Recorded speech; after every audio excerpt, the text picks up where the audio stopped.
英語聞き流しリスニング、英語テキストと MP3 ダウンロード、その他の物語はホームページからお聞きいただけます。88thpp.com 88thpp.com The Five Orange Pips. When I glance over my notes and records of the Sherlock Holmes cases between the years 82 and 90, I am faced by so many which present strange and interesting features that it is no easy matter to know which to choose and which to leave. Some, however, have already gained publicity through the papers, and others have not offered a field for those peculiar qualities which my friend possessed in so high a degree, and which it is the object of these papers to illustrate. Some, too, have baffled his analytical skill, and would be his narratives, beginnings without an ending, while others have been but partially cleared up, and have their explanations founded rather upon conjecture and surmise than on that absolute logical proof which was so dear to him.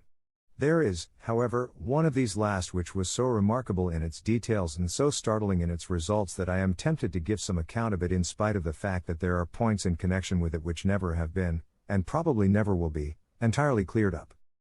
The year 87 furnished us with a long series of cases of greater or less interest, of which I retain the records.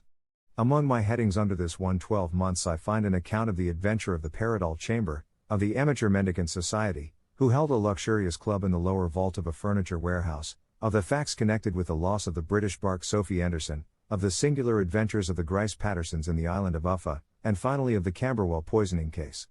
In the latter, as may be remembered, Sherlock Holmes was able, by winding up the dead man's watch, to prove that it had been wound up 2 hours before, and that therefore the deceased had gone to bed within that time, a deduction which was of the greatest importance in clearing up the case. All these I may sketch out at some future date, but none of them present such singular features as the strange train of circumstances which I have now taken up my pen to describe. It was in the latter days of September, and the equinoctial gales had set in with exceptional violence.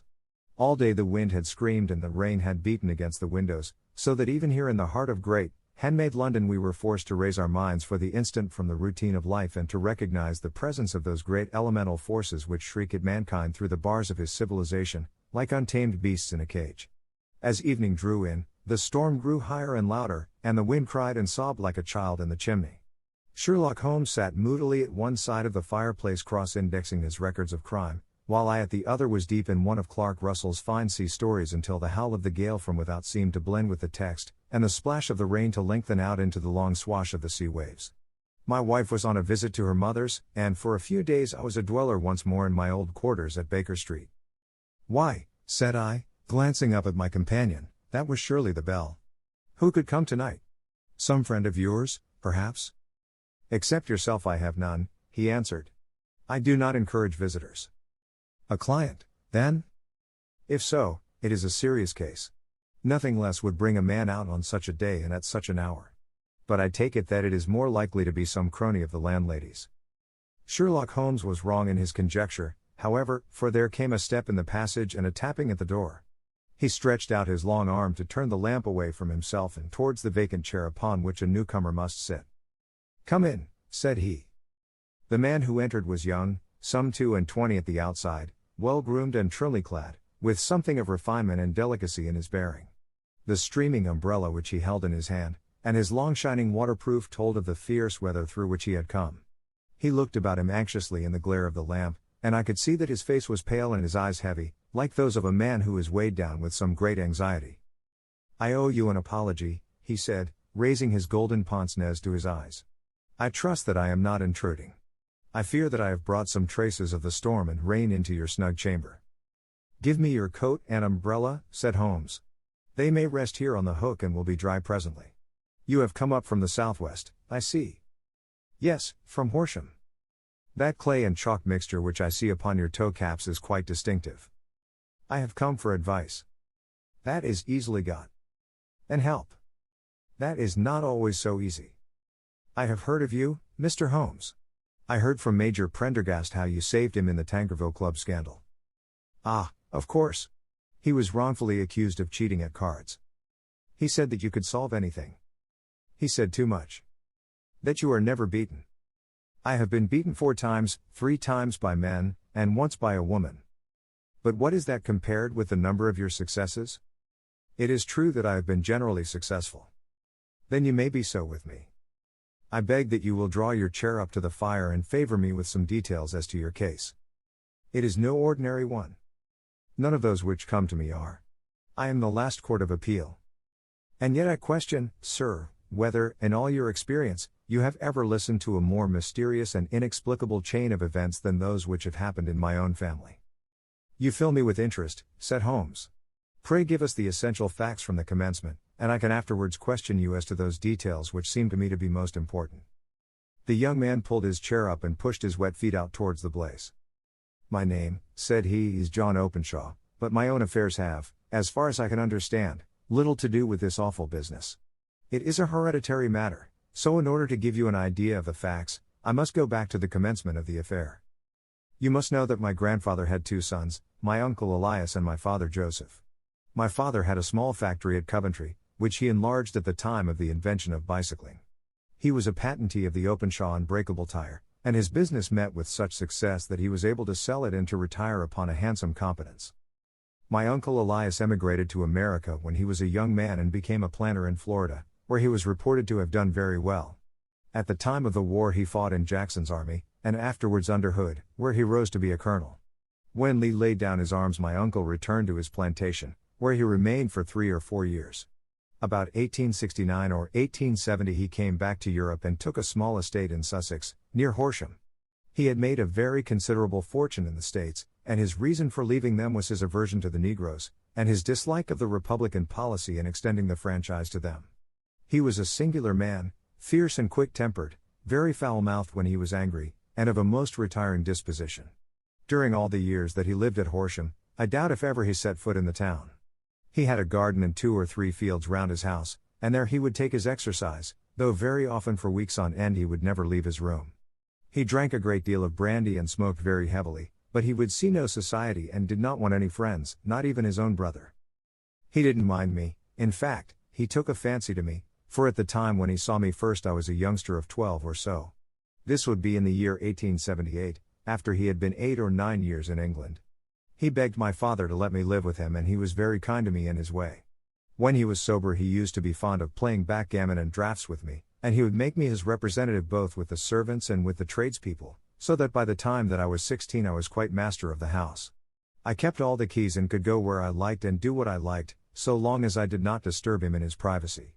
There was one singular exception, however, for he had a single room, a lumber room up among the attics, which was invariably locked, and which he would never permit either me or anyone else to enter. With a boy's curiosity I have peeped through the keyhole, but I was never able to see more than such a collection of old trunks and bundles as would be expected in such a room. One day, it was in March, 1883, a letter with a foreign stamp lay upon the table in front of the colonel's plate. It was not a common thing for him to receive letters, for his bills were all paid in ready money, and he had no friends of any sort. From India, said he as he took it up, Pondicherry postmark. What can this be? Opening it hurriedly, out there jumped 5 little dried orange pips, which pattered down upon his plate. I began to laugh at this, but the laugh was struck from my lips at the sight of his face. His lip had fallen, his eyes were protruding, his skin the color of putty, and he glared at the envelope which he still held in his trembling hand. K. He shrieked, and then, my God, my sins have overtaken me. What is it, uncle? I cried. Death, said he, and rising from the table he retired to his room, leaving me palpitating with horror. I took up the envelope and saw scrawled in red ink upon the inner flap, just above the gum, the letter K 3 times repeated. There was nothing else save the 5 dried pips. What could be the reason of his overpowering terror? I left the breakfast table, and as I ascended the stair I met him coming down with an old rusty key, which must have belonged to the attic, in one hand, and a small brass box, like a cash box, in the other. They may do what they like, but I'll checkmate them still, said he with an oath. Tell Mary that I shall want a fire in my room today, and send down to Fordham, the Horsham lawyer. I did as he ordered, and when the lawyer arrived I was asked to step up to the room. The fire was burning brightly, and in the grate there was a mass of black, fluffy ashes, as of burned paper, while the brass box stood open and empty beside it. As I glanced at the box I noticed, with a start, that upon the lid was printed the treble K which I had read in the morning upon the envelope. I wish you, John, said my uncle, to witness my will. I leave my estate, with all its advantages and all its disadvantages, to my brother, your father, whence it will, no doubt, descend to you. If you can enjoy it in peace, well and good. If you find you cannot, take my advice, my boy, and leave it to your deadliest enemy. I am sorry to give you such a two-edged thing, but I can't say what turn things are going to take. Kindly sign the paper where Mr. Fordham shows you. I signed the paper as directed, and the lawyer took it away with him. The singular incident made, as you may think, the deepest impression upon me, and I pondered over it and turned it every way in my mind without being able to make anything of it. Yet I could not shake off the vague feeling of dread which it left behind, though the sensation grew less keen as the weeks passed and nothing happened to disturb the usual routine of our lives. I could see a change in my uncle, however. He drank more than ever, and he was less inclined for any sort of society. Most of his time he would spend in his room, with the door locked upon the inside, but sometimes he would emerge in a sort of drunken frenzy and would burst out of the house and tear about the garden with a revolver in his hand, screaming out that he was afraid of no man, and that he was not to be cooped up, like a sheep in a pen, by man or devil. When these hot fits were over, however, he would rush tumultuously in at the door and lock and bar it behind him, like a man who can brazen it out no longer against the terror which lies at the roots of his soul. At such times I have seen his face, even on a cold day, glisten with moisture, as though it were new raised from a basin. Well, to come to an end of the matter, Mr. Holmes, and not to abuse your patience, there came a night when he made one of those drunken sallies from which he never came back. We found him, when we went to search for him, face downward in a little green scummed pool, which lay at the foot of the garden. There was no sign of any violence, and the water was but 2 feet deep, so that the jury, having regard to his known eccentricity, brought in a verdict of suicide. But I, who knew how he winced from the very thought of death, had much ado to persuade myself that he had gone out of his way to meet it. The matter passed, however, and my father entered into possession of the estate, and of some £14,000, which lay to his credit at the bank. One moment, Holmes interposed. Your statement is, I foresee, one of the most remarkable to which I have ever listened. Let me have the date of the reception by your uncle of the letter, and the date of his supposed suicide. The letter arrived on March 10, 1883. His death was 7 weeks later, upon the night of May 2nd. Thank you. Pray proceed. When my father took over the Horsham property, he, at my request, made a careful examination of the attic, which had been always locked up. We found the brass box there, although its contents had been destroyed. On the inside of the cover was a paper label, with the initials of K. K repeated upon it, and letters, memoranda, receipts, and a register written beneath. These, we presume, indicated the nature of the papers which had been destroyed by Colonel Openshaw. For the rest, there was nothing of much importance in the attic save a great many scattered papers and notebooks bearing upon my uncle's life in America.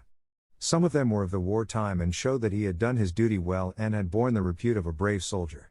Others were of a date during the reconstruction of the Southern states, and were mostly concerned with politics, for he had evidently taken a strong part in opposing the carpetbag politicians who had been sent down from the north.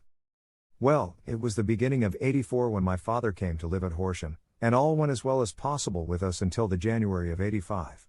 On the 4th day after the new year I heard my father give a sharp cry of surprise as we sat together at the breakfast table.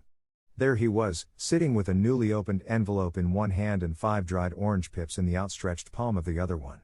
He had always laughed at what he called my cock and bull story about the colonel, but he looked very scared and puzzled now that the same thing had come upon himself. "Why, what on earth does this mean, John?" he stammered. My heart had turned to lead. "It is K. K, said I. He looked inside the envelope. "So it is," he cried. "Here are the very letters. But what is this written above them?" "Put the papers on the sundial," I read, peeping over his shoulder. "What papers? What sundial?" he asked. "The sundial in the garden.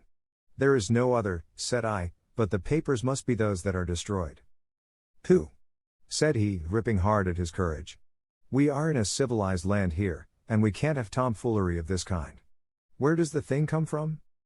"From Dundee," I answered, glancing at the postmark. "Some preposterous practical joke," said he. "What have I to do with sundials and papers? I shall take no notice of such nonsense." "I should certainly speak to the police," I said. "And be laughed at for my pains." "Nothing of the sort." "Then let me do so." "No, I forbid you. I won't have a fuss made about such nonsense." It was in vain to argue with him, for he was a very obstinate man. I went about, however, with a heart which was full of forebodings. On the third day after the coming of the letter, my father went from home to visit an old friend of his, Major Freebody, who is in command of one of the forts upon Portsdown Hill. I was glad that he should go, for it seemed to me that he was farther from danger when he was away from home. In that, however, I was in error. Upon the second day of his absence I received a telegram from the Major, imploring me to come at once. My father had fallen over one of the deep chalk pits which abound in the neighborhood, and was lying senseless, with a shattered skull. I hurried to him, but he passed away without having ever recovered his consciousness. He had, as it appears, been returning from Fareham in the twilight, and as the country was unknown to him, and the chalk pit unfenced, the jury had no hesitation in bringing in a verdict of death from accidental causes. Carefully as I examined every fact connected with his death, I was unable to find anything which could suggest the idea of murder. There were no signs of violence, no footmarks, no robbery, no record of strangers having been seen upon the roads. And yet I need not tell you that my mind was far from at ease, and that I was well nigh certain that some foul plot had been woven round him. In this sinister way I came into my inheritance. You will ask me why I did not dispose of it? I answer, because I was well convinced that our troubles were in some way dependent upon an incident in my uncle's life, and that the danger would be as pressing in one house as in another. It was in January, '85, that my poor father met his end, and 2 years and 8 months have elapsed since then. During that time I have lived happily at Horsham, and I had begun to hope that this curse had passed away from the family, and that it had ended with the last generation. I had begun to take comfort too soon, however. Yesterday morning the blow fell in the very shape in which it had come upon my father. The young man took from his waistcoat a crumpled envelope, and turning to the table he shook out upon it 5 little dried orange pips. "This is the envelope," he continued. "The postmark is London, Eastern Division. Within are the very words which were upon my father's last message, K. And then put the papers on the sundial." "What have you done?" asked Holmes. "Nothing." "Nothing?" To tell the truth, he sank his face into his thin, white hands. "I have felt helpless. I have felt like one of those poor rabbits when the snake is writhing towards it. I seem to be in the grasp of some resistless, inexorable evil, which no foresight and no precautions can guard against." "Tut! Tut!" cried Sherlock Holmes. "You must act, man, or you are lost. Nothing but energy can save you. This is no time for despair. I have seen the police. Ah! But they listened to my story with a smile. I am convinced that the inspector has formed the opinion that the letters are all practical jokes, and that the deaths of my relations were really accidents, as the jury stated, and were not to be connected with the warnings." Holmes shook his clenched hands in the air. "Incredible imbecility," he cried. "They have, however, allowed me a policeman, who may remain in the house with me." "Has he come with you tonight?" "No. His orders were to stay in the house." Again Holmes raved in the air. "Why did you come to me?" he said, "and, above all, why did you not come at once?" "I did not know. It was only today that I spoke to Major Prendergast about my troubles and was advised by him to come to you. It is really 2 days since you had the letter. We should have acted before this. You have no further evidence, I suppose, than that which you have placed before us, no suggestive detail which might help us." "There is one thing," said John Openshaw. He rummaged in his coat pocket, and, drawing out a piece of discolored, blue-tinted paper, he laid it out upon the table. "I have some remembrance," said he, "that on the day when my uncle burned the papers I observed that the small, unburned margins which lay amid the ashes were of this particular color. I found this single sheet upon the floor of his room, and I am inclined to think that it may be one of the papers which has, perhaps, fluttered out from among the others, and in that way has escaped destruction. Beyond the mention of pips, I do not see that it helps us much. I think myself that it is a page from some private diary. The writing is undoubtedly my uncle's." Holmes moved the lamp, and we both bent over the sheet of paper, which showed by its ragged edge that it had indeed been torn from a book. It was headed, "March, 1869, and beneath were the following enigmatical notices. 4th. Hudson came. Same old platform. 7th. Set the pips on Macaulay, Paramore, and John Swain of St. Augustine. 9th. Macaulay cleared. 10th. John Swain cleared. 12th. Visited Paramore. All well." "Thank you," said Holmes, folding up the paper and returning it to our visitor. "And now you must on no account lose another instant. We cannot spare time even to discuss what you have told me. You must get home instantly and act." "What shall I do?" "There is but one thing to do. It must be done at once. You must put this piece of paper which you have shown us into the brass box which you have described. You must also put in a note to say that all the other papers were burned by your uncle, and that this is the only one which remains. You must assert that in such words it will carry conviction with them. Having done this, you must at once put the box out upon the sundial, as directed. Do you understand? Entirely. Do not think of revenge, or anything of the sort, at present. I think that we may gain that by means of the law, but we have our web to weave, while theirs is already woven. The first consideration is to remove the pressing danger which threatens you. The second is to clear up the mystery and to punish the guilty parties. I thank you, said the young man, rising and pulling on his overcoat. You have given me fresh life and hope. I shall certainly do as you advise. Do not lose an instant. And, above all, take care of yourself in the meanwhile, for I do not think that there can be a doubt that you are threatened by a very real and imminent danger. How do you go back? By train from Waterloo. It is not yet 9. The streets will be crowded, so I trust that you may be in safety. And yet you cannot guard yourself too closely. I am armed. That is well. Tomorrow I shall set to work upon your case. I shall see you at Horsham, then. No, your secret lies in London. It is there that I shall seek it. Then I shall call upon you in a day, or in 2 days, with news as to the box and the papers. I shall take your advice in every particular. He shook hands with us and took his leave. Outside the wind still screamed and the rain splashed and pattered against the windows. This strange, wild story seemed to have come to us from amid the mad elements, blown in upon us like a sheet of seaweed in a gale, and now to have been reabsorbed by them once more. Sherlock Holmes sat for some time in silence, with his head sunk forward and his eyes bent upon the red glow of the fire.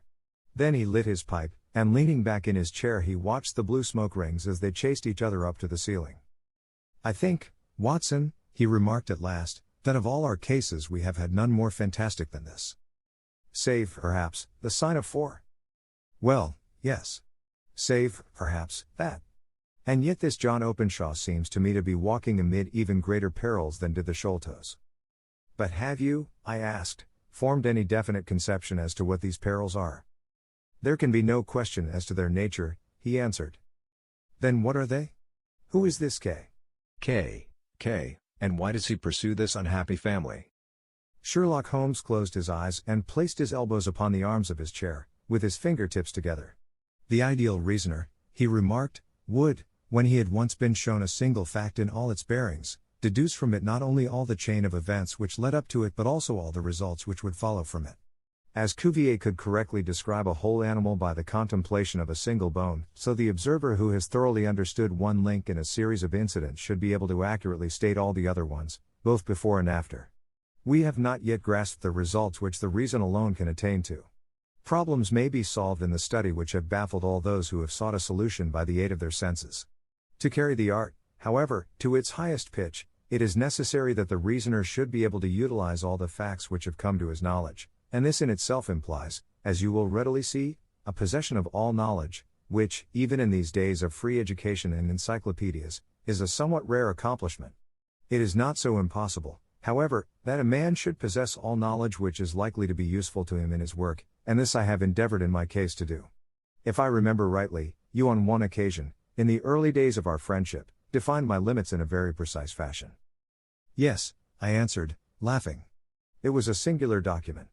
Philosophy, astronomy, and politics were marked at 0, I remember. Botany variable, geology profound as regards the mud stains from any region within 50 miles of town, chemistry eccentric, anatomy unsystematic, sensational literature and crime records unique, violin player, boxer, swordsman, lawyer, and self-poisoner by cocaine and tobacco. Those, I think, were the main points of my analysis. Holmes grinned at the last item. Well, he said, I say now, as I said then, that a man should keep his little brain attic stocked with all the furniture that he is likely to use, and the rest he can put away in the lumber room of his library, where he can get it if he wants it. Now, for such a case as the one which has been submitted to us tonight, we need certainly to muster all our resources. Kindly hand me down the letter K of the American Encyclopedia which stands upon the shelf beside you. Thank you. Now let us consider the situation and see what may be deduced from it. In the first place, we may start with a strong presumption that Colonel Openshaw had some very strong reason for leaving America. Men at his time of life do not change all their habits and exchange willingly the charming climate of Florida for the lonely life of an English provincial town. His extreme love of solitude in England suggests the idea that he was in fear of someone or something, so we may assume as a working hypothesis that it was fear of someone or something which drove him from America. As to what it was he feared, we can only deduce that by considering the formidable letters which were received by himself and his successors. Did you remark the postmarks of those letters? The first was from Pondicherry, the second from Dundee, and the third from London. From East London. What do you deduce from that? They are all seaports. That the writer was on board of a ship. Excellent. We have already a clue. There can be no doubt that the probability, the strong probability, is that the writer was on board of a ship. And now let us consider another point. In the case of Pondicherry, 7 weeks elapsed between the threat and its fulfillment. In Dundee it was only some 3 or 4 days. Does that suggest anything? A greater distance to travel. But the letter had also a greater distance to come. Then I do not see the point. There is at least a presumption that the vessel in which the man or men are is a sailing ship. It looks as if they always send their singular warning or token before them when starting upon their mission. You see how quickly the deed followed the sign when it came from Dundee. If they had come from Pondicherry in a steamer they would have arrived almost as soon as their letter. But, as a matter of fact, 7 weeks elapsed. I think that those 7 weeks represented the difference between the mailboat which brought the letter and the sailing vessel which brought the writer. It is possible. More than that. It is probable. And now you see the deadly urgency of this new case, and why I urged young Openshaw to caution. The blow has always fallen at the end of the time which it would take the senders to travel the distance. But this one comes from London, and therefore we cannot count upon delay. Good God, I cried. What can it mean, this relentless persecution? The papers which Openshaw carried are obviously of vital importance to the person or persons in the sailing ship. I think that it is quite clear that there must be more than one of them. A single man could not have carried out 2 deaths in such a way as to deceive a coroner's jury. There must have been several in it, and they must have been men of resource and determination. Their papers they mean to have, be the holder of them who it may. In this way you see K ceases to be the initials of an individual and becomes the badge of a society. But of what society? Have you never, said Sherlock Holmes, bending forward and sinking his voice, have you never heard of the Ku Klux Klan? I never have. Holmes turned over the leaves of the book upon his knee. Here it is, said he presently. Ku Klux Klan. A name derived from the fanciful resemblance to the sound produced by cocking a rifle. This terrible secret society was formed by some ex-Confederate soldiers in the southern states after the Civil War, and it rapidly formed local branches in different parts of the country, notably in Tennessee, Louisiana, the Carolinas, Georgia, and Florida. Its power was used for political purposes, principally for the terrorizing of the Negro voters and the murdering and driving from the country of those who were opposed to its views. Its outrages were usually preceded by a warning sent to the marked man in some fantastic but generally recognized shape, a sprig of oak leaves in some parts, melon seeds or orange pips in others. On receiving this the victim might either openly abjure his former ways, or might fly from the country.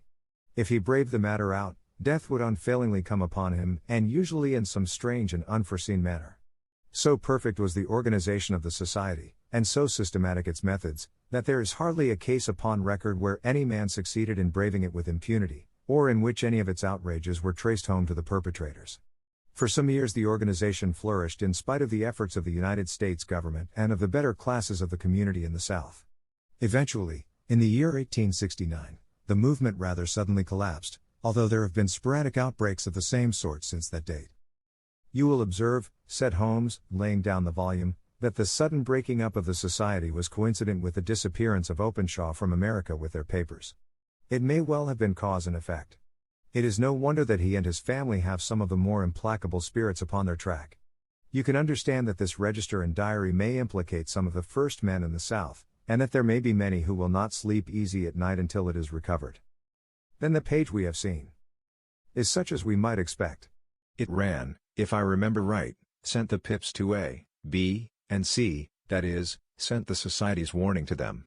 Then there are successive entries that A and B cleared, or left the country, and finally that C was visited, with, I fear, a sinister result for C. Well, I think, Doctor, that we may let some light into this dark place, and I believe that the only chance young Openshaw has in the meantime is to do what I have told him. There is nothing more to be said or to be done tonight, So hand me over my violin and let us try to forget for half an hour the miserable weather and the still more miserable ways of our fellow men. It had cleared in the morning, and the sun was shining with a subdued brightness through the dim veil which hangs over the great city. Sherlock Holmes was already at breakfast when I came down. "You will excuse me for not waiting for you," said he. I foresee, a very busy day before me in looking into this case of young Openshaw's." "What steps will you take?" I asked. "It will very much depend upon the results of my first inquiries. I may have to go down to Horsham, after all." "You will not go there first?" "No, I shall commence with the city. Just ring the bell and the maid will bring up your coffee." As I waited, I lifted the unopened newspaper from the table and glanced my eye over it. It rested upon a heading which sent a chill to my heart. "Holmes," I cried, "you are too late." "Ah," said he, laying down his cup, "I feared as much. How was it done?" He spoke calmly, but I could see that he was deeply moved. My eye caught the name of Openshaw, and the heading "Tragedy near Waterloo Bridge." Here is the account. "Between 9 and 10 last night, Police Constable Cook, of the H Division, on duty near Waterloo Bridge, heard a cry for help and a splash in the water. The night, however, was extremely dark and stormy, so that, in spite of the help of several passers-by, it was quite impossible to effect a rescue. The alarm, however, was given, and, by the aid of the water police, the body was eventually recovered. It proved to be that of a young gentleman whose name, as it appears from an envelope which was found in his pocket, was John Openshaw, and whose residence is near Horsham. It is conjectured that he may have been hurrying down to catch the last train from Waterloo Station, and that in his haste and the extreme darkness he missed his path and walked over the edge of one of the small landing places for river steamboats. The body exhibited no traces of violence, and there can be no doubt that the deceased had been the victim of an unfortunate accident, which should have the effect of calling the attention of the authorities to the condition of the riverside landing stages. We sat in silence for some minutes, Holmes more depressed and shaken than I had ever seen him. "That hurts my pride, Watson," he said at last. "It is a petty feeling, no doubt, but it hurts my pride. It becomes a personal matter with me now, and, if God sends me health, I shall set my hand upon this gang. That he should come to me for help, and that I should send him away to his death." He sprang from his chair and paced about the room in uncontrollable agitation, with a flush upon his sallow cheeks and a nervous clasping and unclasping of his long thin hands. "They must be cunning devils," he exclaimed at last. "How could they have decoyed him down there? The embankment is not on the direct line to the station. The bridge, no doubt, was too crowded, even on such a night, for their purpose. Well, Watson, we shall see who will win in the long run.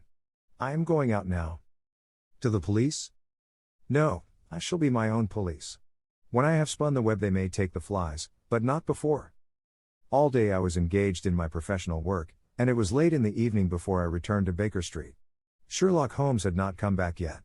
It was nearly 10 o'clock before he entered, looking pale and worn. He walked up to the sideboard, and tearing a piece from the loaf he devoured it voraciously, washing it down with a long draught of water. "You are hungry?" I remarked. "Starving." It had escaped my memory. "I have had nothing since breakfast." "Nothing?" "Not a bite. I had no time to think of it." "And how have you succeeded?" "Well. You have a clue?" "I have them in the hollow of my hand. Young Openshaw shall not long remain unavenged. Why, Watson, let us put their own devilish trademark upon them. It is well thought of." "What do you mean?" He took an orange from the cupboard, and tearing it to pieces he squeezed out the pips upon the table. Of these he took 5 and thrust them into an envelope. On the inside of the flap he wrote S. H for J.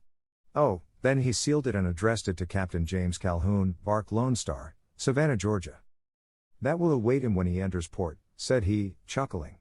"It may give him a sleepless night. He will find it as sure a precursor of his fate as Openshaw did before him." "And who is this Captain Calhoun?" "The leader of the gang. I shall have the others, but he first." "How did you trace it, then?" He took a large sheet of paper from his pocket, all covered with dates and names. "I have spent the whole day," said he, "over Lloyd's registers and files of the old papers, following the future career of every vessel which touched at Pondicherry in January and February in '83. There were 36 ships of fair tonnage which were reported there during those months. Of these, one, the Lone Star, instantly attracted my attention, since, although it was reported as having cleared from London, the name is that which is given to one of the states of the Union. Texas, I think. I was not and am not sure which, But I knew that the ship must have an American origin. What then? I searched the Dundee records, and when I found that the bark Lone Star was there in January, 85, my suspicion became a certainty. I then inquired as to the vessels which lay at present in the port of London. Yes? The Lone Star had arrived here last week. I went down to the Albert Dock and found that she had been taken down the river by the early tide this morning, homeward bound to Savannah. I wired to Gravesend and learned that she had passed some time ago, and as the wind is easterly I have no doubt that she is now past the good winds and not very far from the Isle of Wight. What will you do, then? Oh, I have my hand upon him.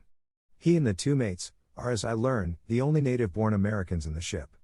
The others are Finns and Germans. I know, also, that they were all three away from the ship last night. I had it from the stevedore who has been loading their cargo. By the time that their sailing ship reaches Savannah, the mailboat will have carried this letter, and the cable will have informed the police of Savannah that these three gentlemen are badly wanted here upon a charge of murder. There is ever a flaw, however, in the best laid of human plans, and the murderers of John Openshaw were never to receive the orange pips which would show them that another, as cunning and as resolute as themselves, was upon their track. Very long and very severe were the equinoctial gales that year. We waited long for news of the Lone Star of Savannah, but none ever reached us. We did at last hear that somewhere far out in the Atlantic a shattered stern post of a boat was seen swinging in the trough of a wave, with the letters L.S. carved upon it, and that is all which we shall ever know of the fate of the Lone Star.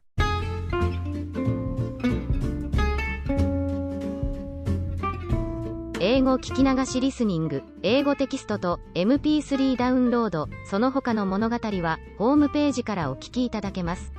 88thpp.com 88thpp.com